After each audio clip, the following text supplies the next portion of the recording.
Okay, magandang araw po sa ating lahat at panibagong updates na naman ang ating gagawin ngayon. Okay, patungkol po dito sa mga maiinit na balita patungkol po kay former President Duterte. Pero bago ang lahat, bago natin yan na itatalakay, gusto ko lang sanang magpapasalamat dito sa mga nagbigay po ng pakulay dito sa ating channel. Maraming salamat, Mary Go Lucky sa 10 Australian dollars. Ma'am, thank you very much, ma'am. Pati itong si Akina Yoshida, ma'am, maraming salamat po sa 35 Israeli news shekels. Tama ba yung pronounce ko? Maraming salamat, ma'am. Ayan. Ma'am Telma, maraming salamat sa $14.99 po. Thank you very much. Sa mga gustong magpakulay, libre kayong magpakulay if you want to support Donmar TV. You are welcome, ma'am. Thank you sa inyong lahat, ha. Okay. Eto, ano ba ang topic natin ngayon? Ito yung una nating pag-usapan. Senator Bato hindi maaaresto sa loob ng Senado hanggang magpasya ang Supreme Court. Yan ang sabi ni Senate President Escudero. Mamaya pag-usapan rin natin ito, okay? Ito yung pangalawa natin pag-usapan, arrest order ng Kamara laban dito kay Attorney Harry Roque na nanatili. Ayan. Nakikita naman natin doon si Attorney Harry Roque doon sa di ba? Netherlands. Ngayon, nananatili pa raw sa Kamara. Alam naman natin, pinagtripan na naman si Attorney Harry Roque kasi mainit yung mga bitaw na salita ni Attorney Harry Roque nung nandito pa siya sa Pilipinas.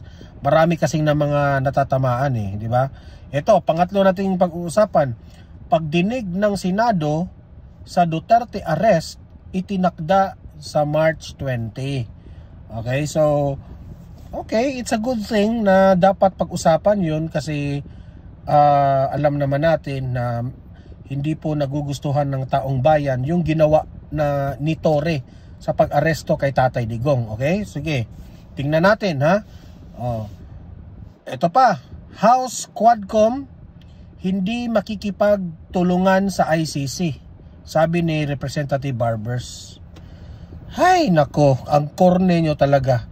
Pahindi-hindi pa kayo pero yung amo ninyo, look at what happened to former President Duterte.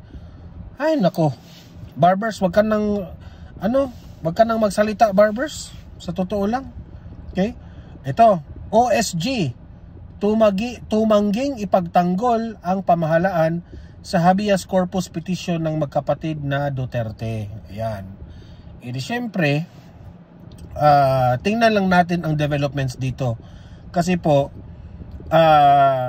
itong final nila ni Kitty Duterte na petition, sana makalusot po ito sa totoo lang, no? Kasi po we believe na hindi po dumaan sa tamang procedure yung ginawa ni Torre o yung ginawa ni Bongbong Marcos dito kay Duterte. Okay, mamaya pag-usapan natin yan. Last but not the least, ito po, pagtulong sa Interpol sa pag-aresto sa co-accused ni dating Pangulong Duterte, muling tiniyak ng PNP. Ayan na naman sila, di ba? Si Senator Bato, itong mga chief PNP. Okay? Ito yung target nila na mag-a-assist na naman sila dito. Itong, hay nako. Ewan ko na ba kung bakit. Kaya nga sabi ko dito, talagang weak talaga itong judicial system natin dahil dito. Klarong-klaro yan nung panahon ni former President Duterte. Hindi na tayo miyembro sa ICC. Pero di ko maintindihan si Torre dito Okay? So yun po ang mga pag-uusapan natin, pero bago natin ito pag-uusapan, help me po muna na i-like at saka i-share itong ating video, no, para kakalat ito sa mga bangag, para magising-gising naman sila. Okay? Sabay-sabay tayong mag-like and share sa Donmar TV.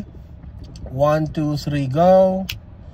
Yan, thank you very much. And also guys, sa mga bago pa lang dito sa aking channel, mag-subscribe na po kayo para lagi kayong updated sa ating mga balita, and at the same time ma-notify yung mga cellphones ninyo kung meron tayong breaking news, okay? At mga kung nagla-live man tayo, okay? Sabay-sabay muna tayong mag-subscribe sa Donmar TV. 1, 2, 3, go. Ayan, nakasubscribe na ba lahat? Okay, unahin muna natin ito ha, itong patungkol kay Senate President Escudero. Okay, ano na ba ang status ni Senator Bato dito? Okay, play. Hindi papayagan ng Senadong arestuhin ng sinumang miyembro niya sa loob ng Senado, lalo na kung meron sa Cheese. I hope na yung mga sinasabi mo ay totoo. Okay, ako, ito lang yung advice ko sa iyo, Cheese Escudero. Huwag kang magpa-impluwensya sa kahit sino man, kahit presidente pa yan ng Pilipinas, okay? sesyon. Bibigyan ng Senado si Senator Ronald Bato de la Rosa ng bawat oportunidad para makakuha ng mga legal na remedyo na karapat-dapat sa kanya. Ito ang inihayag ni Senate President Francis Cheese Escudero sa gitna ng posibilidad ng paglalabas rin ng warrant of arrest ng International Criminal Court laban kay de la Rosa. Paliwanag ni Escudero, iba't ibang sitwasyon na ang kinaharap ng Senado sa mga nagdaang panahon kung saan may kaso laban sa kanilang miyembro. Ngunit naging pasya na ng mataas na kapulungan ng Kongreso ang hindi pagpayag sa pag-arrest. Alam niyo, sa totoo lang, first time itong nangyari. Dahil dito sa away politika ng Marcos at Duterte, no? This is the first time na may aarestuhin. Kaya ang advice natin kay Senator Bato, diyan ka na tumira sa Senado. Ito sa sino mang miyembro nito sa loob ng Senado batay sa tinatawag na institutional courtesy. Again, tradisyon yan at rule yan na bahagi na ng Senado dahil naging practice ng Senado bilang pagtatanggol nga sa institusyon at institutional courtesy. Ulitin ko, wala sa batas yan pero nasa rules ng Senado at institutional courtesy lamang yan. Batay sa institutional courtesy, hindi sa institutional courtesy, hindi pwedeng arestuhin ang miyembro sa Senado. Ewan ko na lang, kasi sa totoo lang, Cheese Escudero, sa mga salita mong yan, wala kaming problema. Kasi tama yung mga sinusunod mo sa batas. Ang tanong dyan, susundin ba yan ni Torre at ni Bongbong Marcos? Yan ang malaking tanong dyan. Kasi alam mo naman, si Torre, hindi na di ba? Look at what happened kay former President Duterte. Kahit anong lecture ni former President Duterte kay Torre, hindi na nakikinig si Torre. Ang layunin ni Torre, arestuhin. Yun lang ang layunin niya.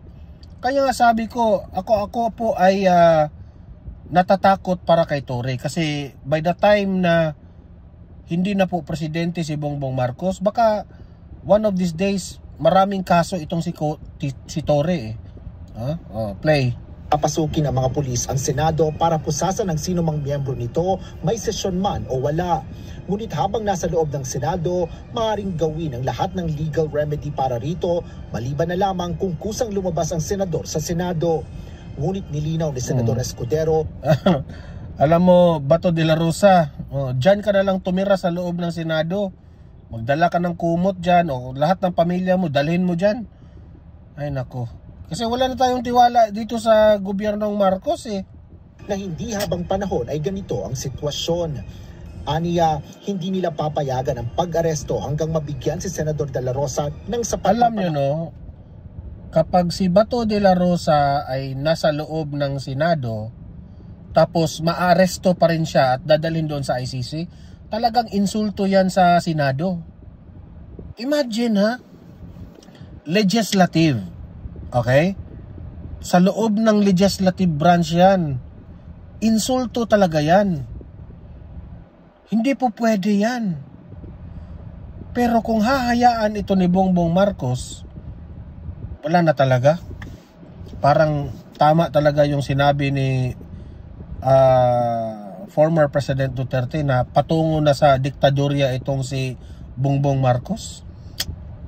Na magkaroon ng linaw o pagpapasya ang korte sa kanyang mga legal remedy. Partikular na dito ang ilang petisyon na inihain na ng senador sa Supreme Court laban sa paglalabas ng ICC ng arrest warrant laban sa kanya at kay former President Rodrigo Duterte. Hindi para sa akin na pigilan si Senator Bato na magtungo dito, desisyon na yun. Pero ang hangganan siguro noon ay hanggang makakuha at klaro na kung anong magiging pasya ng korte kaugnay sa kanyang pag-avail ng kanyang judicial remedies na karapatan niya. Hindi lamang bilang senador, bilang isang ordinaryong mamamayan. Sinabi rin ni Senate President Francis Escudero na hindi para sa kanya ang magsabi. Sa totoo lang po guys, ako po talaga ay nalulungkot na itong gobyerno natin ngayon, itong administrasyong Marcos, ang hirap paintindihin sa batas.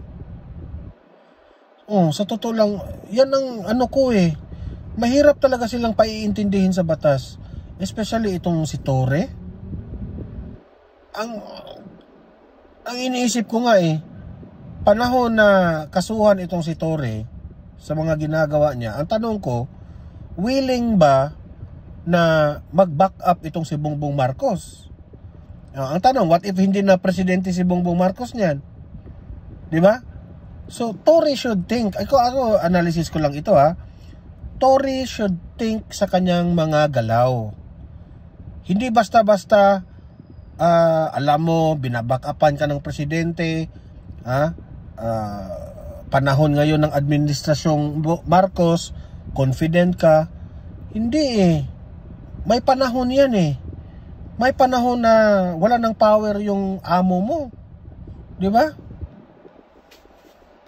Kung legal o hindi legal ang pag-aresto kay dating Pangulong Rodrigo Duterte at kung dumaan ito sa due process.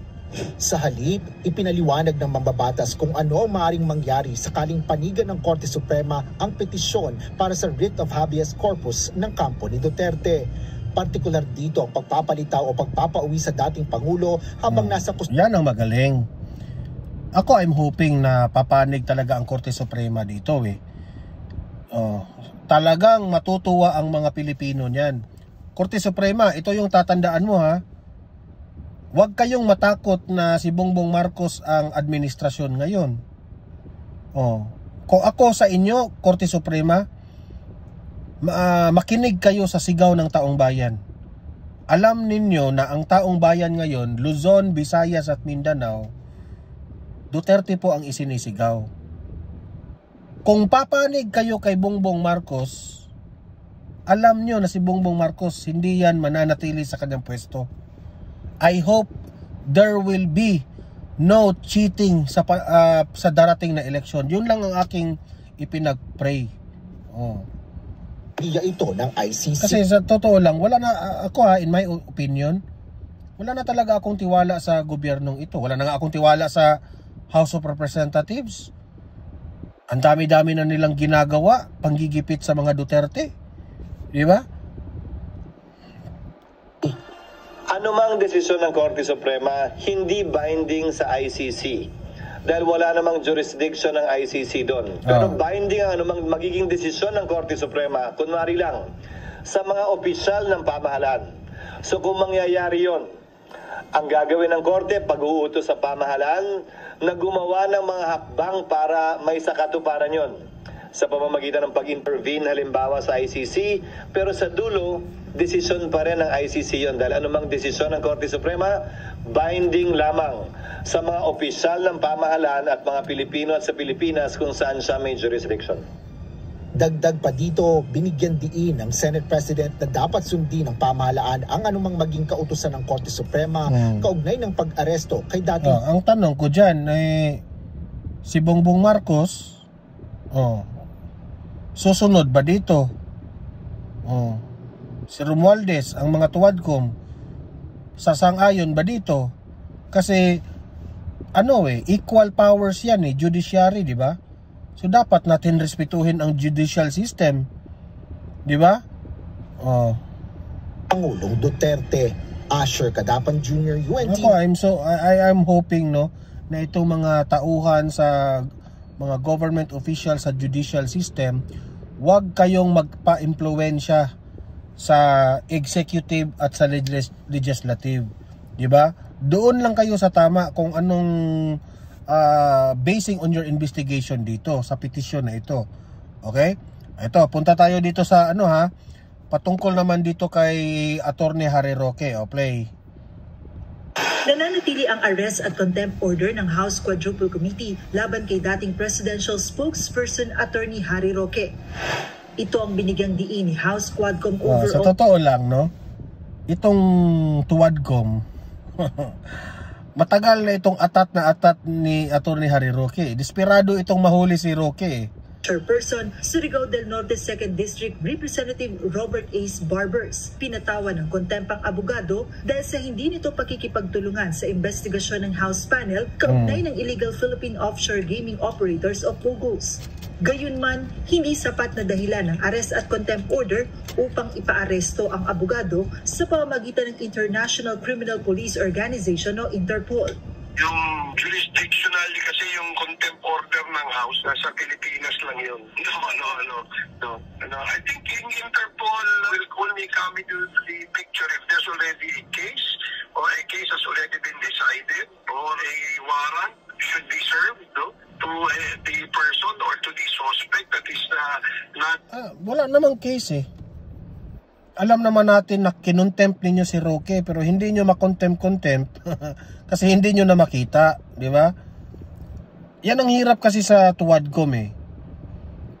Ayaw nila yung, di ba, kinontempt nila si Roque kasi sa tingin nila, hindi nila nagugustuhan yung sagot ni Roque.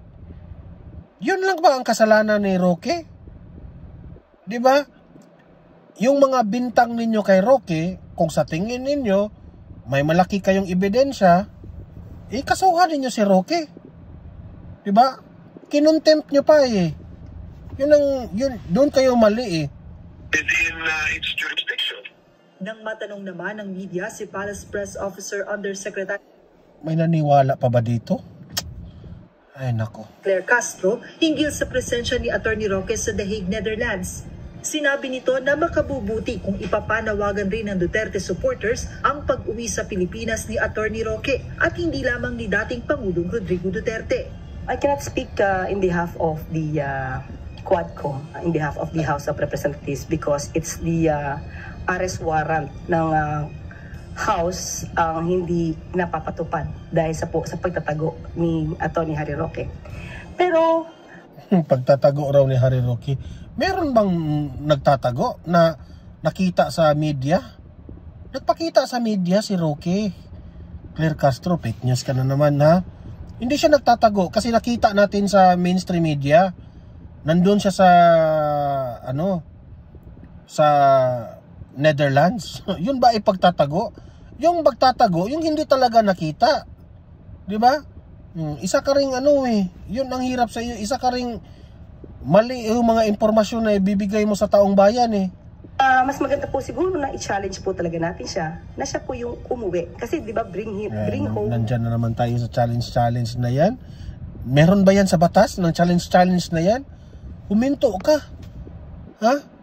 Ikaw Castro, huminto ka. Doon lang tayo sa batas Castro. Huwag ka nang mag-challenge. Kasi ang isang attorney po, hindi pwedeng challenge lang yung basihan natin dyan. FP Duterte. So siguro mas magandang isigaw po rin. At hindi ka lang, bring home Roque. Remember you are not only an ordinary attorney. PCO ka. Presidential Communication Officer ka. Diba? Ingat ka sa mga sasabihin mo. Sa susunod na pagdinig, sinabi ni Abang Lingkod Park. Isa pa ito. Magulo na nga itong bansa natin. Papansin pa, isa pa itong papansin eh. Ilis Representative Caraps Paduano, co-chairperson ng Quadcom, na iimbestigahan ng 4 House panels ang Department of Foreign Affairs at Bureau of Immigration. We might as well invite DFA and Bureau of Immigration to explain to the committee with regards to the documents, kung anong pwedeng mga legal remedies with regards to the order of the House in relation to the passports and documents na ginagamit ni Tony Harry. Sa ngayon ay nasa The Hague sa the Netherlands si Roque. So ano naman, pagtripan na naman nila ang DFA at itong Bureau of Immigration kasi nakalusot si Roque eh. Ay nako. Ganyan talaga sila ka-atat sa tao, di ba? Grabe. Ang legal team ni dating Pangulong Rodrigo Duterte na naaresto at dinala sa International Criminal Court kamakailan dahil sa kasong Crimes Against Humanity. Sa press conference sa the Netherlands, sinabi ni Attorney Roque na hindi siya uuwi dahil ipagtatanggol niya si dating Pangulong Duterte sa pagharap. Yun ang tunay na very loyal. Diba? Hindi uuwi si Attorney Harry Roque kasi ipagtatanggol niya si Duterte. Kaya Attorney Harry Roque, no, tuwang-tuwa po ang taong bayan sa inyo ngayon. Kasi itong si Attorney Harry Roque, magaling ito eh. Magaling ito na abogado eh. Kaya alam ko naman, nanganganib rin ang buhay mo, Roque, kasi itong mga tuwadkom rin, atat na atat silang hulihin ka rin, no? Parang hindi ka makatulong kay Duterte. ICC. I cannot come home. I have to defend my president as a member of the list council of the ICC at The Hague. Yan naman po ay alam diba? Kasi membro si Attorney Roque dyan eh. Siya yung may alam, no, sa tungkol dyan sa ICC na yan eh. At nasa mulat-mula, una po ako yung kauna-unang Pilipino na naging miyembro ng Peace Council. Joan Nano, UNTV News. And diba? Ang galing ng explanation ni Attorney Harry Roque. Diba? Ito. Sa nangyari po na si Torre, yung pag-aresto niya kay Tatay Digong, ihihiring ito sa Senado. Okay, tingnan natin ha kung ano ang posibleng mangyari dito. Play. Pero kung yan po ang nais ni Senadora, she's free kasi kung ano ngayon, si Senator Amy Marcos po ang gustong ididinig ito sa Senado, itong pag-aresto kay Duterte. Alam ko naman kay Senator Amy, bumabawi ito kay Duterte kasi alam naman natin, ako sa totoo lang, itong si Senator Amy, hiyang-hiya na ito kay former President Duterte. Imagine, ang kapatid mo, pinadakip niya si Duterte dito sa Pilipinas at nilagay niya doon sa ICC. Si Senator Amy naman, hiyang-hiya kasi yung si Duterte, yung pinaaresto nila, yun yung naglibing sa kanilang tatay. Di ba? Kaya siguro, pakitang tao na naman ito. Sige, pakinggan muna natin. Itinakda na ng Senate Committee on Foreign Relations sa Webes, March 20 ang pagdinig kaugnay ng pag-aresto kay ano tayo ngayon? March 17, Monday. So 18, 19, 20, that will be Thursday I think, Thursday or Wednesday. Tingnan natin ha. Mag-abang tayo dyan kasi marami na namang babanat kay Torre dyan sa ginawa ni Torre Pangulong Rodrigo Duterte. Ayon kay Senator Amy Marcos na chairperson ng Committee on Foreign Relations at siya ring nananawagan ng investigasyon, kailangang mabigyan linaw ang involvement o partisipasyon ng International Criminal Court, International Criminal Police Organization at iba't ibang ahensya. Yan ang malaking tanong. Bakit yung kapatid mo pumayag siya na makipag di ba nagtrending na nga yung inexplain ni Sas Rugando. Makinig ka doon ni Sas Rugando. Amy Marcos. Yung procedure po, hindi po nag-follow ng procedure si Torre. Kung sino man ang may utos ni Torre, ayun talaga ang mananagot. Di ba? Kaya nga, feeling ng taong bayan, trinatrahidor itong si Duterte, ni Anyo, Gibo, di ba? Kasi dating mga yan ni Duterte kasamahan, dating ini-endorse si Gibo dati. Si Anyo, gabinete rin yan ni Duterte. Pero, pumayag talaga silang arestuhin at dalhin doon sa ICC, grabe. Ng pamahalaan sa pag-aresto sa former president. maging kung nasunod ang mga protocol upang matiyak ang mga karapatan ni FPRRD sa ilalim ng batas. Kabilang sa iimbitahan ng komite sa pagdinig ang mga opisyal ng Philippine National Police o PNP, Office of Transportation. Good luck, Torre, ha? Talagang babanatan ka, Torre. I hope na itong Senado, ipresenta nyo ang batas ng ICC, ipresenta nyo rin ang batas ng Pilipinas kung tama ba ang ginawa ni Torre. At bulatlat sa mga mata ng taong bayan ang nangyari. Yung sinabi ni Torre na kakalad ka rin ko yan. Ano ba yun? Di ba? Something like that, no? Hihilahin ko yan. O, ganun. Yun pala, hihilahin pala. O, tama ba yun? Yung si Torre, hindi na nakikinig sa mga... Kasi yung nilelekturan siya ni Tatay Digong, alam ni Digong yung batas. Ayaw lang talaga makinig ni Torre. O, tingnan natin kung sinong mananagot dyan.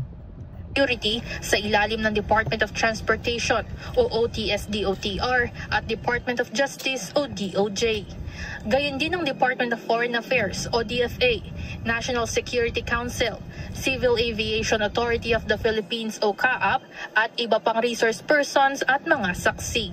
Ayon sa mambabatas, dapat tugunan ng Senado ang mga critical na issue na ito upang matiyak ang jurisdiksyon ng bansa at malinaw ang mga kasi po, nagiging useless na ngayon. 'Di ba? Useless na yung dating ginawa ni former President Duterte na tumiwalag na tayo sa ICC. Pero bakit hanggang ngayon, parang baliwala lang 'yun? Nahuli na si Duterte, nandun na nga sa ICC. So, titingnan yan ngayon sa Senado. Saan doon ang glitches? Bakit nalusutan ito? Kaninong mali ito? Kasi, there is a big tendency na si Duterte po, mabalik yan dito sa Pilipinas. Kayong mga Senado, alam kong meron kayo diyang kumampi kay Tatay Digong. Gawin nyo ang lahat na mabalik yan si former President Duterte sa Pilipinas. Tiyan na ipinaiiral sa mga law enforcement agencies, lalo na't nagdudulot na ng pagkakabahabahagi ang nangyayari ngayon. Nagpahayag naman ng kahandaan ng PNP na makikipagtulungan sa anumang pagsisiyasat. Handa po ang PNP na makipag-cooperate sa lahat ng investigation. Hindi naman Torre, good luck.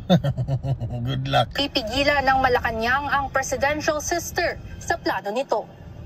Ayon kay Palace Press Officer Attorney Claire Castro, handa silang magpadala ng kinatawan sa pagdinig kung kinakailangan. If necessary, if it is for if the inquiry is in aid of legislation, we will respect. Ipatawag si Bongbong Marcos. Sinaan nyo. Sila yung may plano dyan eh. O anong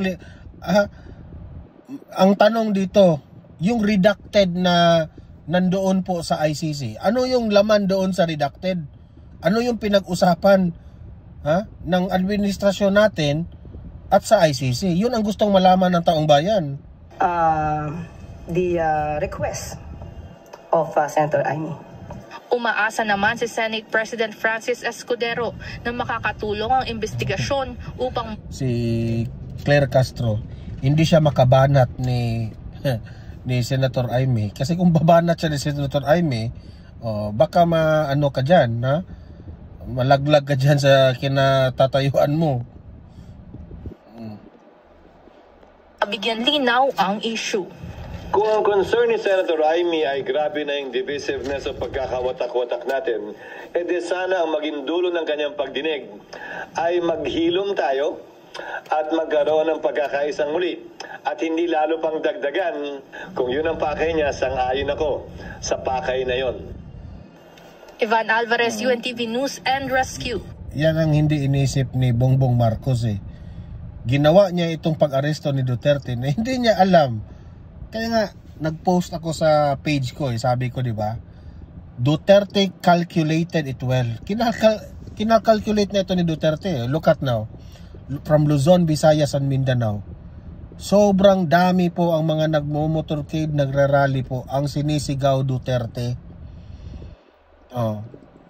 Ako, duda ako dito. Si Bongbong Marcos nagsisisi na ito eh. This is a wrong move. Malapit yung eleksyon eh. Basta hindi lang dadayain. alam kong mananalo na talaga yung PDP laban eh. Kawawa nga yung mga senador ni Bongbong Marcos dito. Eto, next topic natin, itong House Quadcom hindi makikipagtulungan raw sa ICC. Yan ang sabi ni Barbers. So, tingnan natin. Barbers! We're not cooperating, we're not coordinating, and we're not giving any information that was elicited from the Quadcom hearings. Sana naman hindi ka magsisinungaling ha, Barbers, sa sinabi mong yan. O, tatandaan namin yan. Hindi miyembro ng International Criminal Court o ICC ang Pilipinas. Ito ang dahilan ni House Quadruple Committee o Quadcom Overall Chairperson Surigao del Norte 2nd District Representative Robert Ace Barbers. Kaya hindi makikipagtulungan ang komite sa ICC. Kaugnay ito ng kinakaharap na kasong crimes against humanity ni dating Pangulong Rodrigo Duterte. Nagsasagawa ng investigasyon ng 4 House panels sa umani extrajudicial killings o EJK sa anti-drug war ng Duterte administration. Ang tanong, maniniwala ba kayo na hindi sila makipagtulungan sa ICC? Maniniwala ba kayo?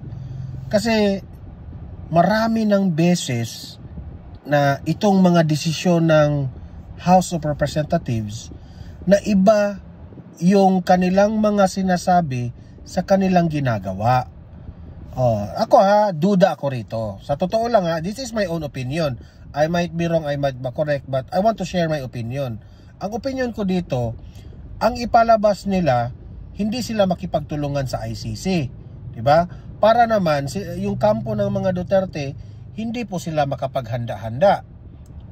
Tapos, hindi natin alam na binabackdoor na pala, binibigyan na pala ng mga information. Ito, para, di ba? Kasi hindi nila aaminin eh. Kagaya nga ni Bongbong Marcos, di ba? Sabi ni Bongbong Marcos, wala na siyang magagawa sa Interpol. Obliged tayong mag-assist sa kanila kasi hindi tayo tutulungan sa kanila if hindi tayo mag-oblige, di ba? Hugas kamay ngayon si Bongbong Marcos. Di ba? Para hindi siya ang sisisihin. Pero ang taong bayan, siya yung sinisisi. Kagaya rin yan sa sinabi ni Barbers. Itatanggi nila yan na hindi makipagtulungan. Pero ang totoo niyan, makipagtulungan. Yun ang analysis ko ha. Tapos, ang taong bayan na naman, walang ibang isisisihin yan. Kayo pa rin. Isipin nyo rin, Barbers, kasi hindi na kayo mananalo. Galit na ang taong bayan sa inyo eh. Kasi, meron silang naglalaro sila ng element of surprise eh. Sino-surprise nila para hindi makapaghanda yung kampo na hindi makipagtutulungan. Yun pala. May nangyayari na behind. Di natin alam, di ba? Analysis ko yun. Namang ipasabina ng ICC ang mga ebidensyang nakalap ng Quadcom, ang sagot ni Congressman Barbers. Well, no. We cannot be subjected to a subpoena. Maybe they can coordinate with the national government, perhaps with our DOJ. Kasi all these records are already public because these are all recorded in all the social media platforms.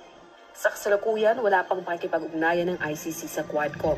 Kung ang kongresista naman ang tatanungin, pabor itong bumalik ang Pilipinas sa Rome Statute o founding treaty ng ICC. Tingnan mo nga yan. Samantala, iginiit naman ng tingnan nyo. Lumabas na rin sa kanilang bibig. Ayaw nilang makipagtulungan sa ICC. Pero gusto na nilang bumalik ang Pilipinas sa ICC. Di anong tawag mo doon? Insulto yan sa atin. Meaning to say, ikaw Barbers, gusto mong bumalik tayo sa ICC. Bakit? Wala kang tiwala sa judicial branch natin? Insulto yan lahat ng mga nasa Supreme Court. Insulto yan sa kanila. Grabe, ang babaw ng tingin niyo sa judicial system.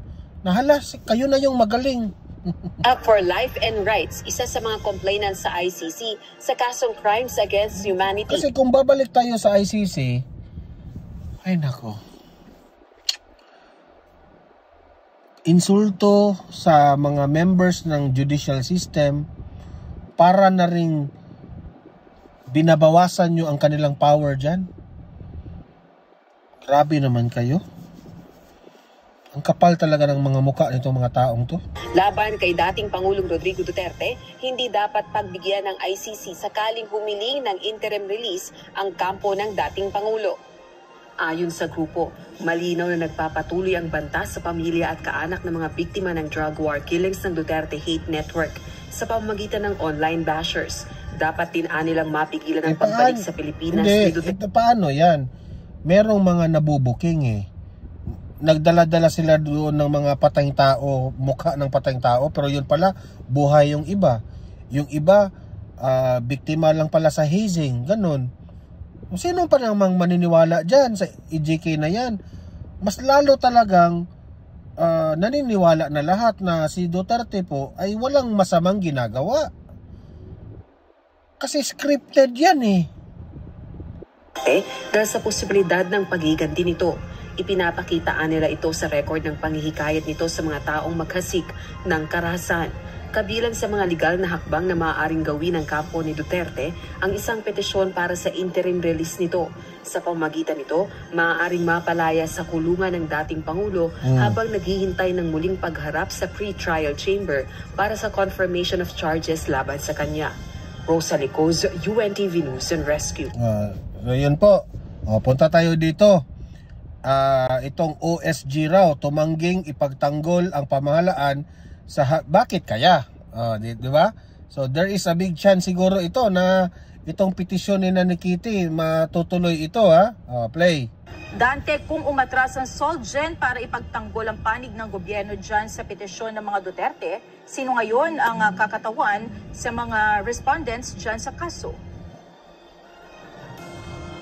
Magandang gabi, Monica. Sa nakuha nating impormasyon, ang Department of Justice o DOJ na ang siyang maging sisilbing legal counsel o mga abogado ng mga respondent. At inaasahan din natin na ngayong araw ay mayroon silang isusumite sa Korte Suprema. Ang hindi pa lamang malinaw sa atin, Monica, kung ano yung kanilang isasabit sa Supreme Court, kung ito na ba yung komentaryo doon sa hinihiling na komentaryo ng Supreme Court sa habeas petitions ng magkakapatid na Duterte.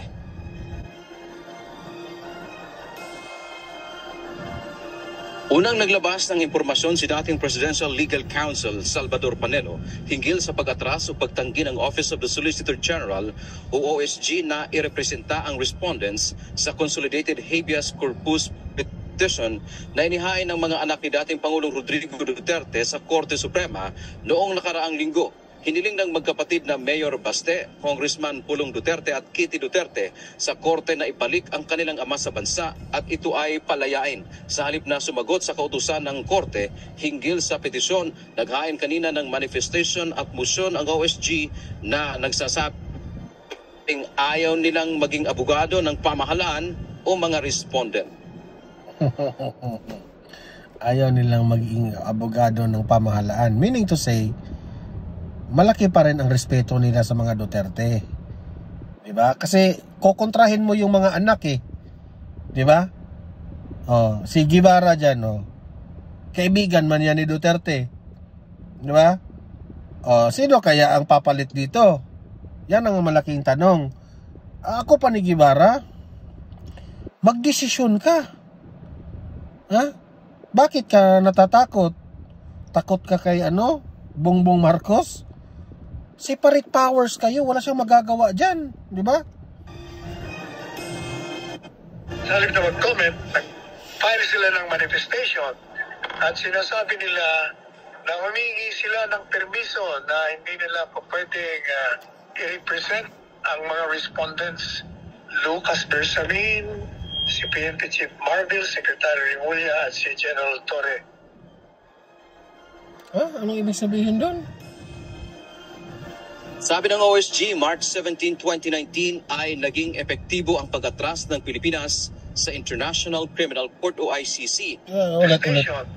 At sinasabi nila, sabi dito, sa halip na mag-comment, nag-file sila ng manifestation at sinabi nila na humihingi sila ng permiso na hindi nila po pwedeng i-represent ang mga respondents. Sina Lucas Bersamin, PNP Chief Marbil, Secretary Remulla at si General Torre. Alam ko na naman ito eh. Hindi nila ito dinadamay, itong mga taong ito. Kasi ito yung nag-iisip eh. Hugas kamay talaga itong mga taong to eh. Takot pala kayo eh. Di ba?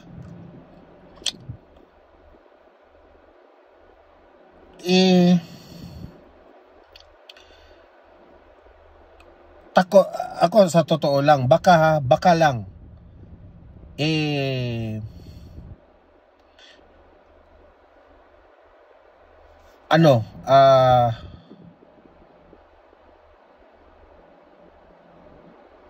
meron siguro itong pinag-usapan. May plano na ito with Bongbong Marcos, itong mga taong ito. Yun ang analysis ko dyan, ha.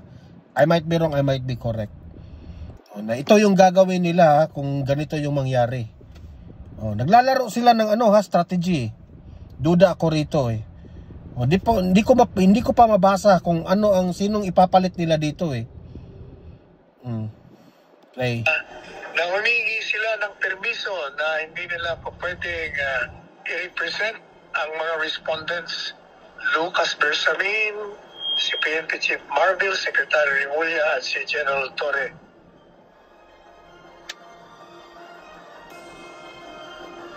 Sabi ng OSG, March 17, 2019 ay naging epektibo ang pag-atras ng Pilipinas sa International Criminal Court o ICC. Kasi ito eh, delikado rin sila dito eh. Sila yung Bersamin, sina Remulla, sina Marbil at itong si Torre. Delikado sila dito eh.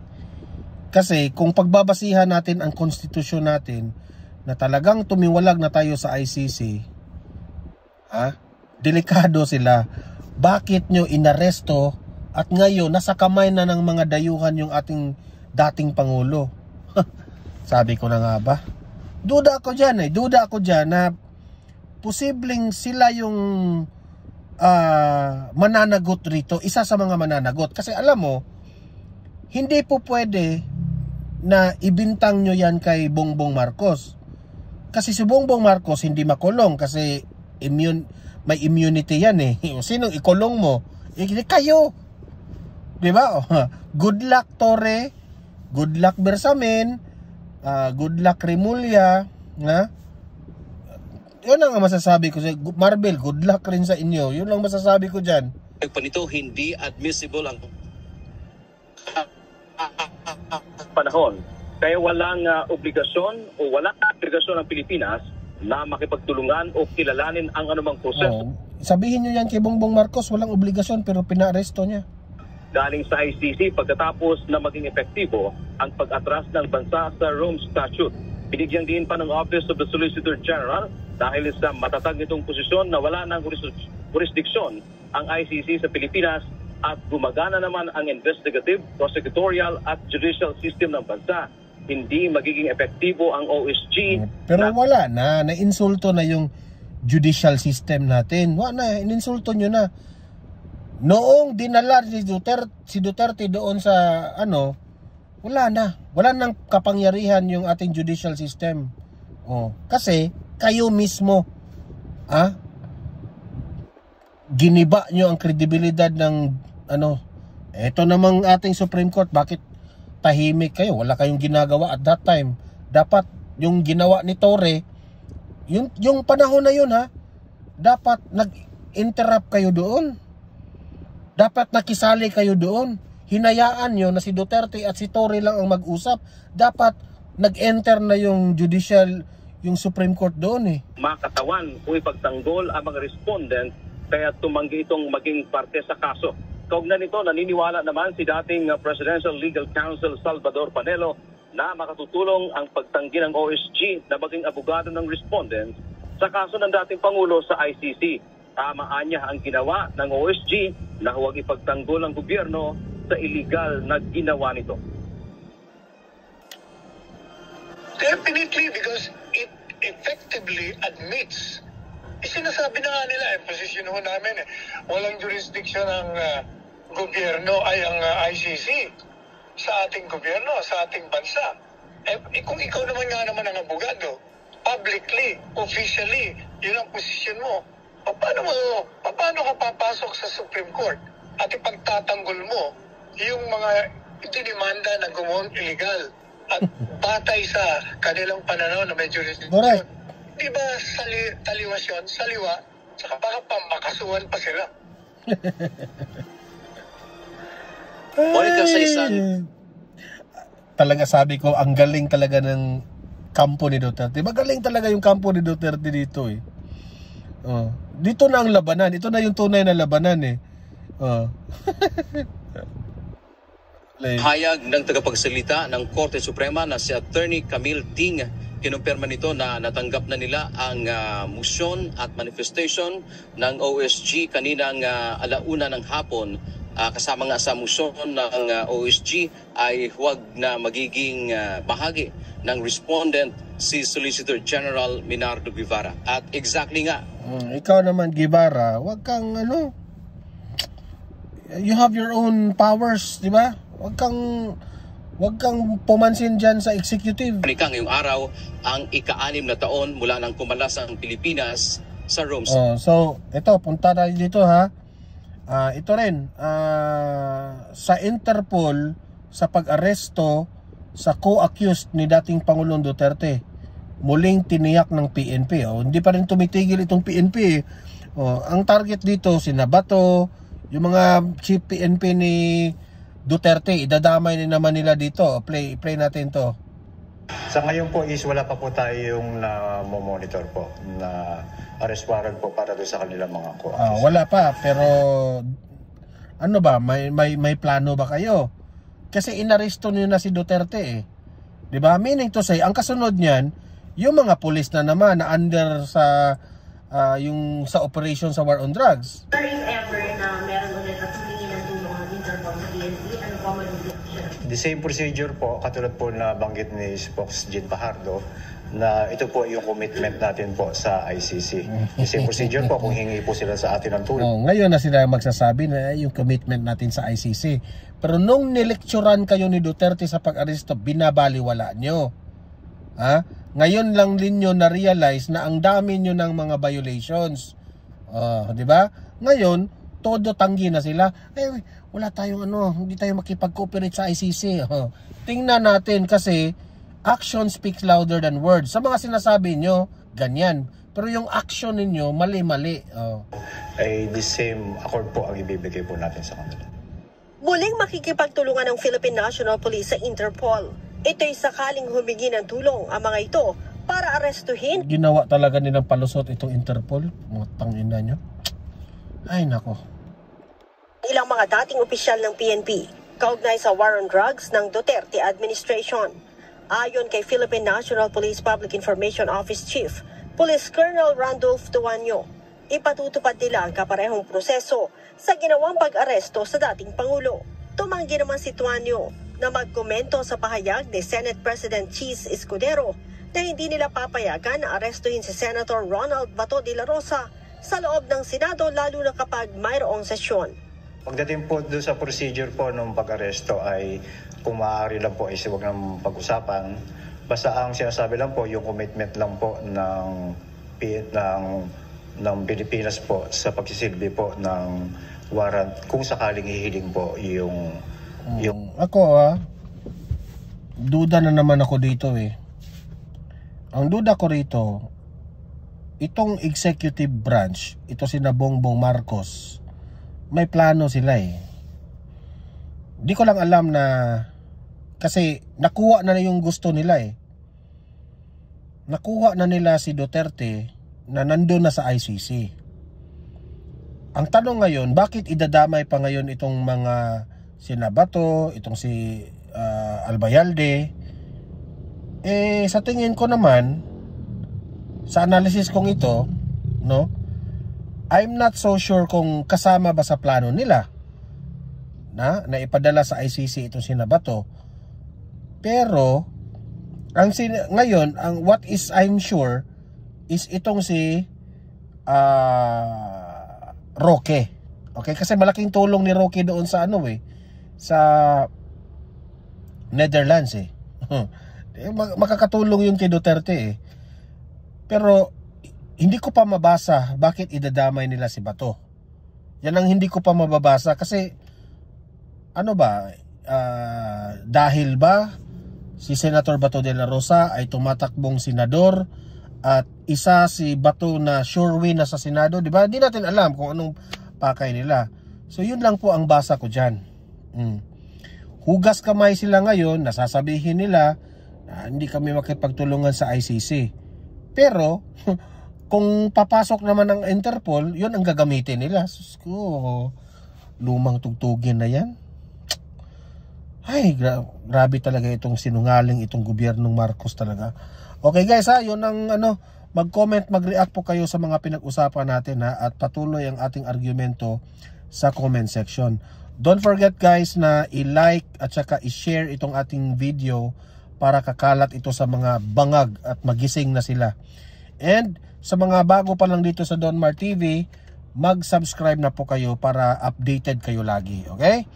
O guys, sa mga nanonood at sa mga aking mga moderators dyan, see you in my next video, see you in my next live. Have a great day, have a great night. God bless po sa ating lahat. Mabuhay ang Pilipinas. God save the Philippines. Bye-bye.